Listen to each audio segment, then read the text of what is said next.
Dear customer, this is our QLQ automated nylon zipper and invisible zipper ironing machine.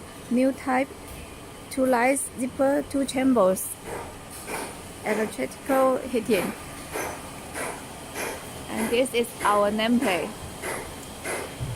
And this is the control plate of the machine. And the zipper will go inside the machine from here. And then into the these two oven.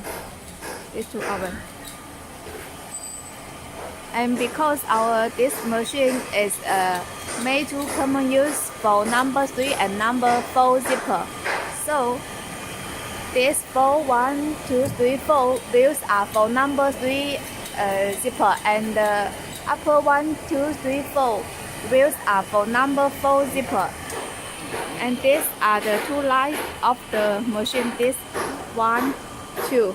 And for this side also, this 1, 2, 3, 4 are for number 3 zipper, and the upper 1, 2, 3, 4 are for number 4 zipper. So you can make different size zipper at one time for this machine together. And now let's see the result. The zipper comes from here. This is the before ironing zipper. You see, it's not straight. And this is the after ironing zipper. You see, it is very good. You can see. Thank you for watching.